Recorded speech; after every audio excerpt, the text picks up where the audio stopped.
But the OCS and the police officers are saying they are waiting for directions to come from their bosses. I have just seen quite a number of top DCI officers from the headquarters. They have just come in, so we'll be engaging them to know the way forward. But also with me, I've joined by quite a number of very many members of parliament from the Azimio side, senators from the Azimio side. So in total, we are having around more than 15 to 20 members of parliament who have joined me here so that we give them solidarity and defend them. So I do not expect they have any grounds to take them to court, but if they take them to court, we are equal to defend the right of association, the right of picketing, and as a lawyer, we will defend the rule of law. Have you managed to speak to the OCS about the charges? I've talked to all the police officers, the OCS.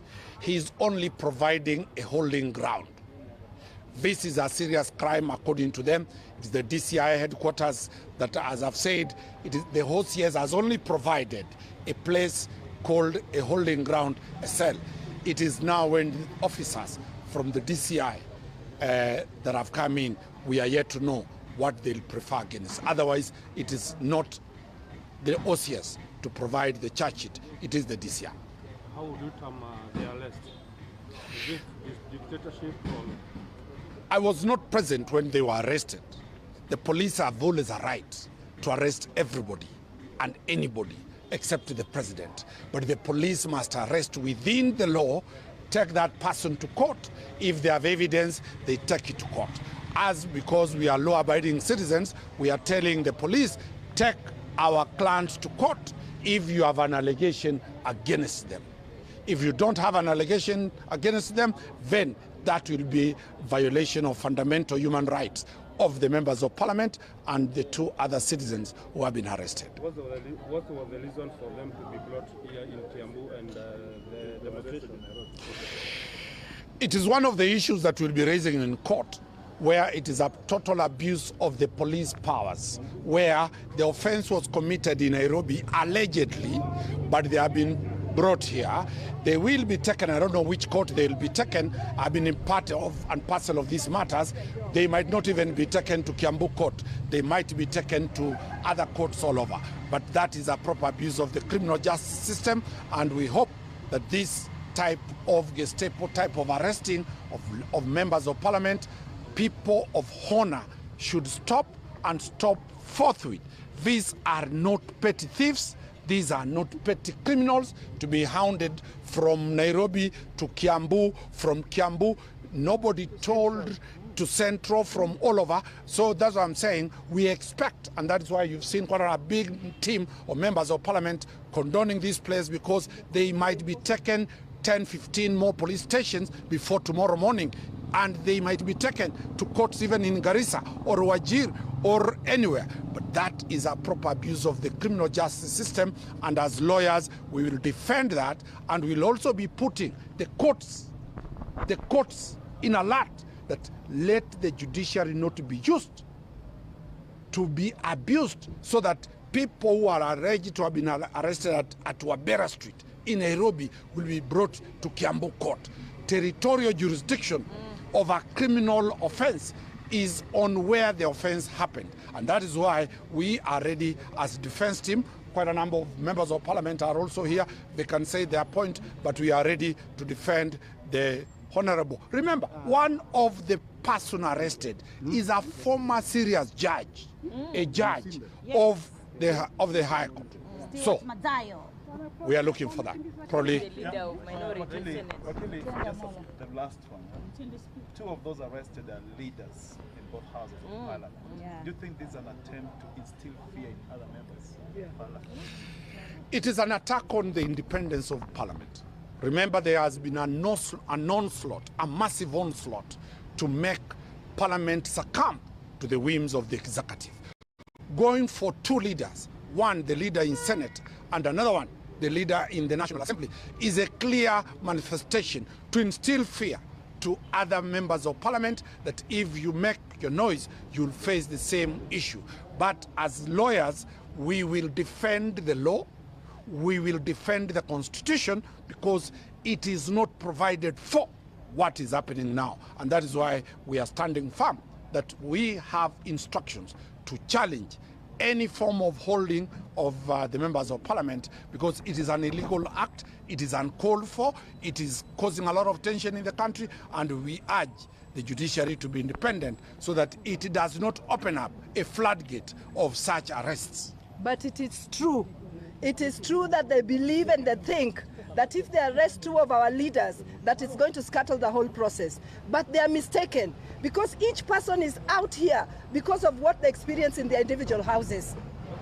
If it's hunger, each person experiences hunger in their houses. If it's high school fees, if it's a high, difficult economic time, each person experiences that. And nobody has been mobilized to come out. Each person has come out because of the experience that they have in this country at the moment. So whether they take them or not, whether they tear gas us or not, we are out here because of what we feel and what our people also feel in this country at this moment. Let me just add, the intention actually to paralyze not only what is going on, but parliament is there. We were more than 30 members of parliament, and when they threw tear gas, nothing was happening. Then they pick these 2 out of all the 30, and then now they keep moving them to DCI, to Kiambu. There was absolutely nothing these 2 people did. So our interpretation, there's an attempt, apart from trying to thwart what is going to happen anyway, to actually paralyze parliament. And the police should not allow themselves to be used to actually stop the activities and the functions of other arms of government. Notice that this was a peaceful demonstration. Yes. This was a very peaceful demonstration. It is the system that is actually bringing chaos. They are the ones throwing tear gas, they are chasing us all over, they are arresting members of parliament, they are the ones provoking wananchi. So they take the responsibility. Let me add as follows. Na kwanza wacha niseme, na si viongozi peke yake ambao wameshikwa, hata wale wazalendo wa Kenya, the patriotic Kenyans ambao wamejitokeza kwa sababu katiba imewapatia ruhusa ya kupicket, ya kudemonstrate na kutoa voice yao kwa yale mambo, kwa hali ya maisha vile ambayo imekuwa ngumu. Hata mimi, my driver has been arrested na ameshikwa bure tu. Walienda kwa gari kwa sababu waliona ni gari ya mheshimiwa Mishi na wakamuaresti bure, na vijana wengine wetu wengi wamewashika. Wote waachiliwe kwa sababu hawana makosa, hawakuwa armed, hawakuwa na silaha yoyote, hawakutukana mtu yoyote, ni just demonstration. Kwa nini kama ino serikali ya Kenya Kwanza iko right na inafanya kila kitu sawa, kwa nini wasituache tufanye demonstration yetu? Today South Africa, they are demonstrating na wako very peaceful. Hakuna mtu ameshikwa, hakuna mtu amekuwa arrested. Kwa hivyo give us our right as Kenyan to picket, to demonstrate, to raise our voice on behalf of the Kenyans. Sisi mimi nashangaa sana kwa sababu asubuhi tulikuwa tunatembea kwenda kunywa chai na tulikuwa watu 5 na askari ambao walikuwa plain wakavuka barabara wakaja ule upande wetu na wakatuuliza kwa nini mmesimama, na tukawauliza kwani siku hizi pia ni hatia kusimama? Katiba imekataza watu wasimame. Na pale pale ndugu zetu wawili, Yogo na mwenzake, wakashikwa wakapelekwa Central Police, tumeenda wametolewa DCI, hivi tunaambiwa wako hapa Kiambu Police Station. Je, huu ni ungwana? Watu kupigwa tear gas kwa sababu wanatembea, pia kutembea imekuwa hatia? Mimi tumeshangaa sana, lakini hatutatulia, hatutanyamaza, na sisi bado haluta continua. Thank you. Let me explain this. First of all, we are here with lawyers and several members of parliament. At least 20 of our colleagues are here, and several honorable MCAs from Nairobi, Siaya, and elsewhere. And the reason we are here is because they've arrested 4 of our colleagues and several of our aides, drivers, bodyguards, and all that, and they're in various places. Particularly, the Honorable Pio Wandai, we understand, is in Kiambu police station. Initially, they took him and Honorable Stuart Mazayo to Central Police Station. When we went there, the police there threatened to shoot us, but we are not afraid to be shot. And then they moved them to Kiambu DCI. When we followed there, they refused us to gain entry. Then they sneaked them.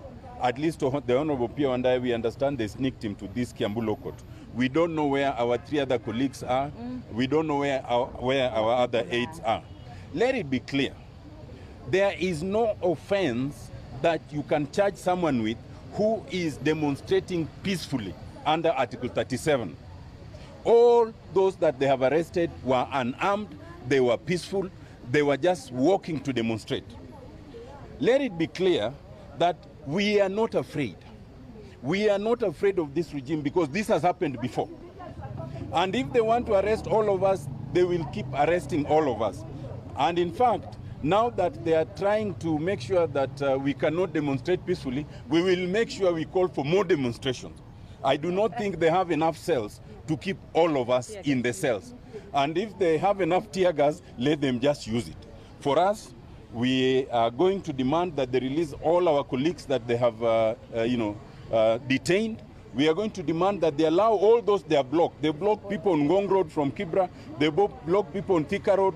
They block people on Jogo Road. They block people everywhere. In fact, we understand in Jacaranda grounds, someone may have already died. They have already killed someone. We will not be deterred by intimidation. We will exercise our constitutional right to the fullest. And even now, let them know that we are leaving Kiambu and we are going back to town to exercise our constitutional right. Yes. Thank you. Thank you. Yeah. Thank you, bro.